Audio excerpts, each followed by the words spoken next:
কুষ্টিয়া সীমান্তে পশ্চিমের শিকার 12 জনকে ফিরিয়ে নিয়েছে বিএসএফ। বড়দিনের আগে নতুন বই শিক্ষার্থীদের হাতে তুলে দেওয়া হবে জানালেন শিক্ষামন্ত্রী। এবং ঝিনাইদহে ছড়িয়ে পড়েছে ক্ষতিকর পার্থেনিয়াম আগাছা, রোগে আক্রান্ত হচ্ছে মানুষ ও গবাদি পশু।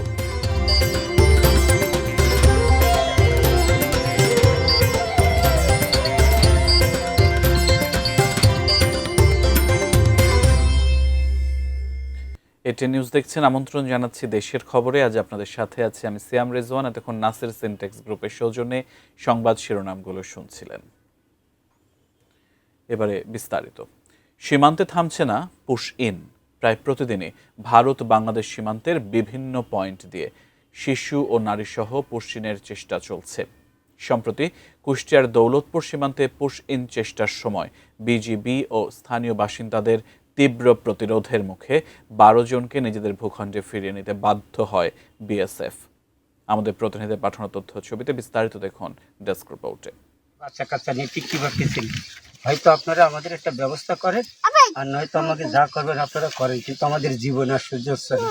গত শুক্রবার কুষ্টিয়ার দৌলতপুর উপজেলার প্রাকপুর সীমান্তে নারী শিশুসহ 12 জনকে বাংলাদেশে ঠেলে পাঠানোর চেষ্টা করে ভারতীয় সীমান্তরক্ষা বাহিনী বিএসএফ।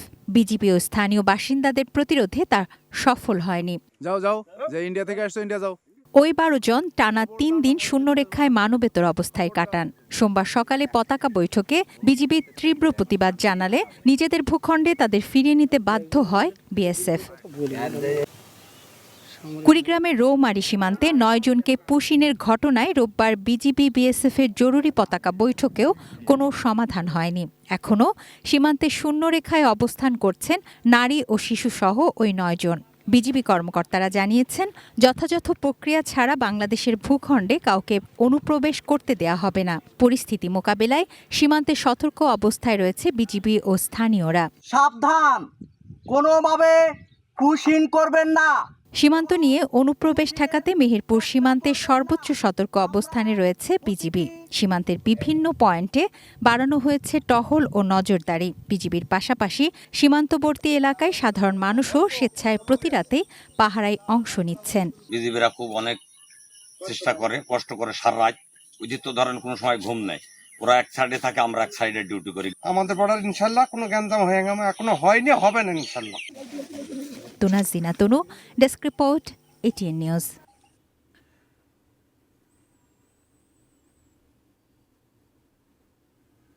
চলতি বছর 25 ডিসেম্বর বড়দিনের আগে শিক্ষার্থীদের হাতে নতুন বই তুলে দেওয়া হবে বলে জানিয়েছেন শিক্ষামন্ত্রী আনাম এহসানুল হক মিলন। দুপুরে রাজধানীর মোহাম্মদপুরের শারীরিক শিক্ষা কলেজে প্রাথমিক শিক্ষা পদক প্রতিযোগিতার উদ্বোধনী অনুষ্ঠানে একথা জানান তিনি। বলেন, এবার মানসম্মত বই ও কিছুটা পরিবর্তিত কারিকুলাম নিয়ে পাঠ্যপুস্তক ছাপানোর প্রস্তুতি নিচ্ছে সরকার। আরও জানান, পাইলট প্রকল্প হিসেবে আগামী জুলাই মাসের মধ্যে প্রাথমিক বিদ্যালয়ের 4.5 লাখ শিক্ষার্থীকে স্কুল ড্রেস দেবে সরকার। এছাড়া সেশন জট কমাতে 2028 সালের মধ্যে পরীক্ষার পরপরই ফলাফল প্রকাশ এবং স্কুল কলেজে ভর্তি প্রক্রিয়া শেষ করার উদ্যোগ নেওয়ার কথা জানান শিক্ষামন্ত্রী। বলেন, শুধু জিপিএ 5 নয়, সৃজনশীল ও সৃষ্টিশীল কাজে শিক্ষার্থীদের মনোযোগী করে তুলতে চায় সরকার। এই জন্য কারিগরি শিক্ষার প্রসারে গুরুত্ব দেওয়া হচ্ছে। এসএসসি, এইচএসসি এবং ইউনিভার্সিটি এডুকেশন, এখানে যেন ছেলে মেয়েরা বসে না থাকে এবং অযথা যেন কোচিং সেন্টারে যেতে না হয়, এবং ক্রিয়েটিভ এডুকেশন, সৃজনশীল লেখাপড়া যেন তারা করতে পারে।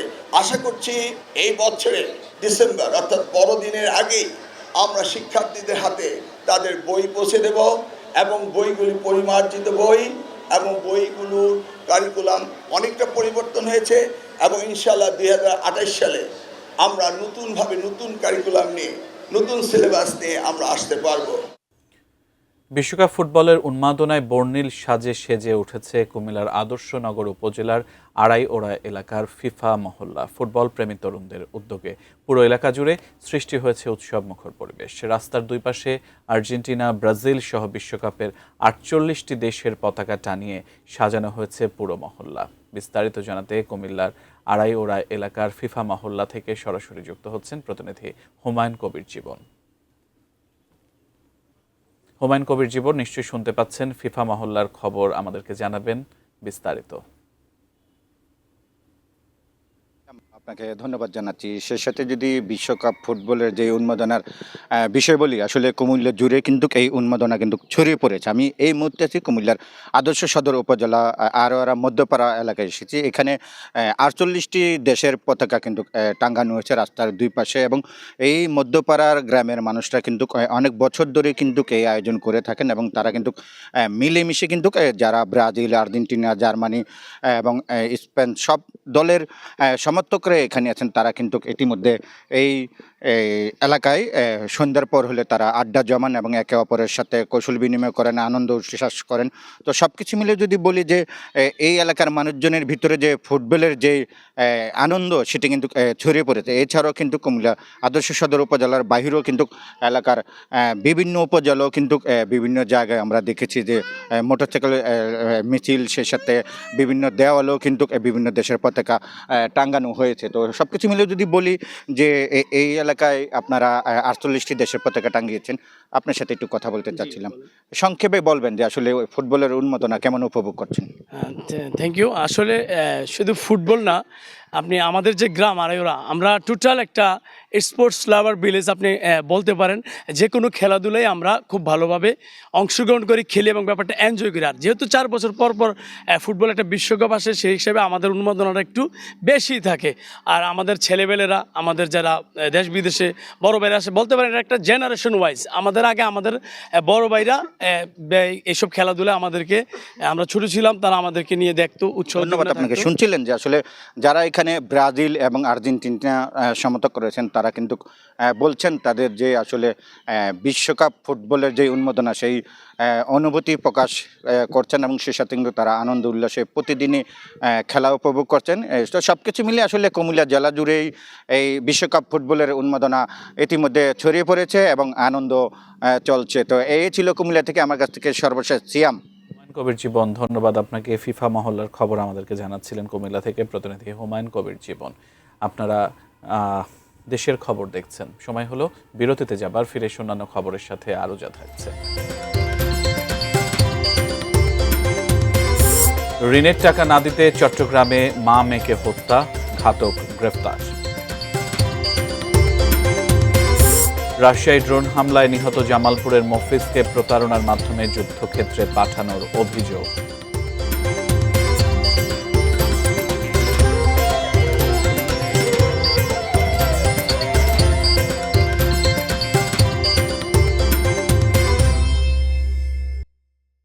বিরতির পর আমন্ত্রণ, আপনারা দেশের খবর দেখছেন। ঝিনাইদহে ব্যাপক হারে ছড়িয়ে পড়েছে ক্ষতিকর পার্থেনিয়াম আগাছা, ফলে গবাদি পশুর পাশাপাশি রোগে আক্রান্ত হচ্ছে মানুষও। পাশাপাশি ক্ষতি হচ্ছে ফসলের। স্থানীয়দের দাবি সরকারি উদ্যোগে দ্রুত ক্ষতিকর আগাছা নিধনের। ঝিনাইদহ প্রতিনিধি ইমন হাসানের পাঠানো তথ্য ছবিতে বিস্তারিত দেখুন ডেস্ক রিপোর্টে। ভয়ানক ক্ষতিকর এক আগাছা পার্থেনিয়াম। গুল্মজাতীয় এই উদ্ভিদ 4-5 ফুট পর্যন্ত উঁচু হয়, থাকে ছোট ছোট সাদা রঙের ফুল। ঝিনাইদহে রাস্তা, জমি, জলাশয়ের পাশে এমনকি বাড়ির আশেপাশেও ছড়িয়ে পড়েছে এই গাছ। দ্রুত ছড়িয়ে পড়া এই উদ্ভিদটি যে কতটা ক্ষতিকর তা স্থানীয়দের বেশিরভাগই জানেন না। পার্থেনিয়ামের আদিনিবাস উত্তর ও দক্ষিণ আমেরিকা, ওয়েস্ট ইন্ডিজ ও উত্তর মেক্সিকোতে। 3 থেকে 4 মাস বাঁচে এই উদ্ভিদ। এর মধ্যে 3 বার ফুল ও বীজ দেয়, ফলে একটি গাছ থেকে 4 থেকে 5 হাজার গাছ জন্ম নিতে পারে। বাংলাদেশে এটি চেতক চাঁদনি ও গাজর ঘাস নামেও পরিচিত। ঝিনাইদহের সিভিল সার্জন জানান, পার্থেনিয়ামের ফুলের রেণুতে সেস্কুটারপিন ল্যাকটোন নামে বিষাক্ত পদার্থ সহ আরও কিছু ক্ষতিকর রাসায়নিক থাকে, যা মানবদেহের সংস্পর্শে আসলে চর্মরোগ ও অ্যালার্জি হতে পারে। এছাড়া ফুলের রেণু বা বীজ নাকে ঢুকলে হাঁপানি, শ্বাসকষ্ট, জ্বর হয়। গবাদি পশু এই আগাছা খেলে অন্ত্রে ঘা হয়, দুধের স্বাদ নষ্ট হয়ে যায়। সে দুধ পান করলে মানবদেহেও হতে পারে নানা রোগ। সবজির আবাদেও বেশ ক্ষতিকর এই পার্থেনিয়াম। বিসি যেটা বাতাসের মাধ্যমে ছড়ায়, পানির মাধ্যমে ছড়ায়, কোনো ভেহিকেলের মাধ্যমে ছড়ায়। যখন হাতে হাত চুলকাবে, গাছের সাথে গাছ চুলকাবে, নাকে গেলে পরে হাসি হবে, গরু ছাগল ওদের মাংস খালি পরে পরবর্তী পর্যায়ে অ্যালার্জি রিঅ্যাকশন। কেউ কেউ পার্থেনিয়ামের ক্ষতির বিষয়টা বুঝতে পারলেও ঝিনাইদহের বেশিরভাগ মানুষই তা জানে না। জানে না এর কার্যকর দমন পদ্ধতি। এত বিষয় যে এই গাছ এত ক্ষতির সম্মুখীন এটা আমি জানি না এখন। গরু বাছুর খেলে গরু বাছুর মারা যাচ্ছে, নিজের শরীরে চুলকানি, ঘাস, শ্বাসকষ্ট। রাস্তাঘাটে গাছ কি পালি মারবো? এটা যদি সরকার পদক্ষেপ নেয়, সরকার চেষ্টা করবে কিংবা পৌরসভা কর্তৃক একটা দুইটা না, অসংখ্য অগণিত। আরও ভয়াবহ ক্ষতির মুখে পড়ার আগেই সরকারি বেসরকারি বিভিন্ন দপ্তরের উদ্যোগে পার্থেনিয়াম গাছ দমনের দাবি ঝিনাইদহবাসীর। Shahidul Rana, desk report, ATN News. চট্টগ্রামের আনোয়ারায় মা ও মেয়ে হত্যার ঘটনায় নিহত গৃহবধূর চাচাতো দেবর তেজপ্রিয় বড়ুয়াকে গ্রেফতার করেছে পুলিশ। ঋণের টাকা পরিশোধ এড়াতে এবং ঋণের প্রমাণ স্ট্যাম্পটি হাতিয়ে নিতেই এ হত্যাকাণ্ড বলে জানিয়েছে পুলিশ। দুপুরে নিজ কার্যালয়ে সংবাদ সম্মেলনে পুলিশ সুপার মোহাম্মদ মাসুদ আলম জানান, গতরাতে পটিয়া থেকে আসামিকে গ্রেফতার করা হয়। তিনি নিহত অ্যানি বড়ুয়া ও প্রিয়ন্তী বড়ুয়ার আত্মীয় ও প্রতিবেশী ছিলেন। তিনি অটোরিকশা কেনার জন্য অ্যানির স্বামী সুজন বড়ুয়ার কাছ থেকে স্ট্যাম্পে লিখে 1,17,000 টাকা ধার নেন। পারিবারিক বিরোধের জের ধরে স্ট্যাম্পটি হাতে নেওয়ার পরিকল্পনা করেন তেজপ্রিয়। শনিবার রাত 11:15টার দিকে অ্যানি বড়ুয়া বাড়ি থেকে বের হলে ওত পেতে থাকা তেজপ্রিয় তাকে ছুরিকাঘাত করেন। মাকে বাঁচাতে গেলে প্রিয়ন্তী বড়ুয়াকেও ছুরিকাঘাত করে পালিয়ে যান তেজপ্রিয় বড়ুয়া। তার ছুরির আঘাতে মামের মৃত্যু হয়। হত্যাকাণ্ডে ব্যবহৃত ছুরিটি উদ্ধার করেছে পুলিশ। 1,17,000 টাকা তাকে এই অটোরিকশা কেনার জন্য ধার দিয়েছিল। যে টাকাটা যেন না দেওয়া লাগে সেই জন্য তার কাছে যে স্ট্যাম্প আছে এই স্ট্যাম্পটা সে নিয়ে আসবে। কিন্তু স্ট্যাম্প নিতে গিয়েই আসলে যখন সে চিৎকার করে, এর মধ্যে সে যেহেতু চাকুটা নিয়ে গেছিল সাথে, হয়তো উদ্দেশ্য ছিল মেরে ফেলা। সে যদিও বলতেছে আমার মেরে ফেলার উদ্দেশ্য ছিল না, ভয় দেখানোর উদ্দেশ্য ছিল, কিন্তু এর মধ্যে ঘটনাটা ঘটে ফেলে। এখন মেয়েটা আসে, মেয়েটাকেও একইভাবে চাকু মারে। রাশিয়ায় গিয়ে ড্রোন হামলায় নিহত হয়েছেন জামালপুরের মাদারগঞ্জ উপজেলার মফিজ মিয়া। পরিবারের সচ্ছলতা ফেরাতে মাত্র 1 মাস 12 দিন আগে রাশিয়া গিয়েছিলেন তিনি। গতকাল তার মৃত্যুর খবর বাড়িতে পৌঁছালে পরিবারে শুরু হয় শোকের মাতম। স্বজনরা জানান, 29 মে পরিবারের সঙ্গে মফিজের শেষ কথা হয়। এরপর থেকে তার ফোন বন্ধ পাওয়া যাচ্ছিল। দীর্ঘ 17 দিন পর সামাজিক যোগাযোগ মাধ্যমে ছড়িয়ে পড়া একটি অডিও বার্তার মাধ্যমে তারা জানতে পারেন ড্রোন হামলায় নিহত হয়েছেন মফিজ মিয়া। গত 7 মে চাঁদপুরের এক দালালের মাধ্যমে 12 লাখ টাকা ব্যয়ে রাশিয়ায় যান মফিজ। সেখানে রাজমিস্ত্রির কাজ করার কথা থাকলেও প্রতারণার মাধ্যমে তাকে যুদ্ধক্ষেত্রে পাঠানো হয়। এমনকি রুশ সেনাবাহিনীর কাছে হস্তান্তরের অভিযোগও তুলছে পরিবার। ছেলের মৃত্যুর খবরে ভেঙে পড়েছেন মা মাহফুজা বেগম। শেষবারের মতো সন্তানের মুখ দেখতে মরদেহ দেশে ফিরিয়ে আনার আকুতি জানিয়েছেন তিনি।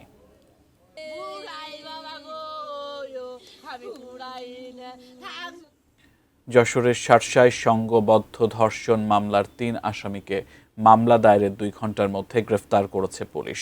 সোমবার তথ্য প্রযুক্তির সহায়তায় তাদের গ্রেফতার করা হয়। পুলিশ জানায়, উপজেলার ছোট বসন্তপুর পশ্চিমপাড়া গ্রামের এক নারীর দায়ের করা মামলায় 5 জনকে আসামি করা হয়েছে।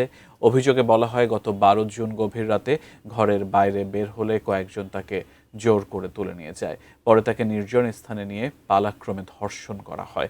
এ ঘটনায় মামলা দায়েরের পর অভিযান চালিয়ে দ্রুততম সময়ের মধ্যে 3 আসামিকে গ্রেফতার করে পুলিশ। গ্রেফতার 3 জন হলেন হাসিব আল হাসান, আব্দুর রহমান ওরফে ইমন এবং মেহেদি হাসান টুটুল। মামলার আরও 2 পলাতক আসামিকে গ্রেফতারে অভিযান চলছে বলে পুলিশ জানিয়েছে।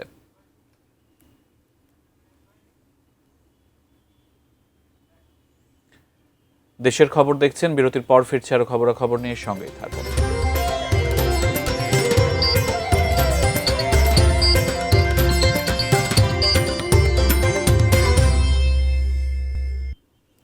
আবার আমন্ত্রণ, দেখছেন দেশের খবর। রংপুর মেডিকেল কলেজ হাসপাতালে চিকিৎসকের ওপর রোগীর স্বজনদের হামলার ঘটনায় চলমান কর্মবিরতি প্রত্যাহার করেছেন ইন্টার্ন চিকিৎসকরা। দুপুরে হাসপাতাল প্রাঙ্গণে এ ঘোষণা দেন তারা। ইন্টার্ন চিকিৎসকরা জানান, সাধারণ রোগীদের দুর্ভোগের কথা বিবেচনা করে এবং হাসপাতাল প্রশাসনের আশ্বাসে তারা কর্মবিরতি প্রত্যাহার করছেন। এর আগে চিকিৎসকের নিরাপত্তা নিশ্চিত করা এবং হামলার ঘটনায় প্রয়োজনীয় ব্যবস্থা নেওয়ার দাবিতে কর্মবিরতিতে যান ইন্টার্ন চিকিৎসকরা। ফলে হাসপাতালের সেবা কার্যক্রমে কিছুটা বিঘ্ন ঘটে। এ বিষয়ে রংপুর মেডিকেল কলেজ হাসপাতালের পরিচালক brigadier general Ashikur Rahman intern চিকিৎসকদের যৌক্তিক দাবিগুলো পর্যায়ক্রমে বাস্তবায়ন করা হবে বলে আশ্বাস দেন। কর্মবিরতি প্রত্যাহারের ফলে হাসপাতালে চিকিৎসা সেবা স্বাভাবিক হতে শুরু করেছে। গতকালকে তাদের সাথে ফলপ্রসূ আলোচনা হয় এবং আজকে আলোচনা করার পরে তারা আপাততভাবে ধর্মঘটটা প্রত্যাহার করছে এবং তারা কাজে যোগদান দিতে যাচ্ছে। এবং তাদের যে যৌক্তিক দাবিগুলো সেগুলো আমরা মানার জন্য চেষ্টা করে যাচ্ছি। চট্টগ্রামের সীতাকুণ্ডের জঙ্গল সলিমপুরকে স্থায়ীভাবে প্রশাসনিক নিয়ন্ত্রণে এনে সন্ত্রাসমুক্ত করতে বড় ধরনের অবকাঠামোগত উন্নয়ন কার্যক্রম শুরু হয়েছে। বাংলাদেশ সেনাবাহিনীর 34 কনস্ট্রাকশন ব্রিগেড ইতোমধ্যে 4টি গুরুত্বপূর্ণ সড়ক নির্মাণ কাজ শুরু করেছে। সেনাবাহিনী জানিয়েছে গত বৃহস্পতিবার থেকে ছিন্নমূল এলাকা আলীনগর ঢাকা চট্টগ্রাম মহাসড়ক এবং চট্টগ্রাম খাগড়াছড়ি মহাসড়কের সঙ্গে সংযোগ স্থাপনকারী নতুন সড়ক নির্মাণ শুরু হয়েছে। ভবিষ্যতে পুরো এলাকায় প্রায় 10 কিলোমিটার সড়ক নির্মাণের পরিকল্পনাও রয়েছে। প্রায় 3100 একর বিস্তৃত জঙ্গল সলিমপুর দীর্ঘদিন ধরে বিভিন্ন সশস্ত্র গোষ্ঠীর নিয়ন্ত্রণে ছিল। প্রকল্পের আওতায় নির্মাণ করা হবে সেতু, কালভার্ট, ড্রেনেজ ব্যবস্থা ও পাহাড় ধস প্রতিরোধে রিটেইনিং ওয়াল। সেনাবাহিনীর পাশাপাশি পুলিশ, র্যাব ও বিজিবি সমন্বিতভাবে নিরাপত্তা নিশ্চিত করছে। সংশ্লিষ্টদের আশা 6 থেকে 7 মাসের মধ্যে কাজ শেষ হলে দীর্ঘদিনের অবহেলিত এই অঞ্চল উন্নয়ন ও প্রশাসনিক ব্যবস্থার মূলধারায় যুক্ত হবে।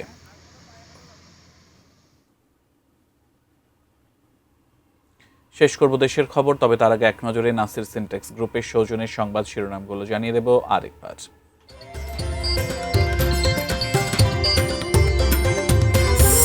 কুষ্টিয়া সীমান্তে পুশিনের শিকার 12 জনকে ফিরিয়ে নিয়েছে বিএসএফ। বড়দিনের আগে নতুন বই শিক্ষার্থীদের হাতে তুলে দেওয়া হবে জানালেন শিক্ষামন্ত্রী। ঝিনাইদহে ছড়িয়ে পড়েছে ক্ষতিকর পার্থেনিয়াম আগাছা, রোগে আক্রান্ত হচ্ছে মানুষ ও গবাদি পশু। ঋণের টাকা না দিতে চট্টগ্রামে মা মেয়েকে হত্যা, ঘাতক গ্রেফতার। এবং রাশিয়ায় ড্রোন হামলায় নিহত জামালপুরের মফিজকে প্রতারণার মাধ্যমে যুদ্ধক্ষেত্রে পাঠানোর অভিযোগ।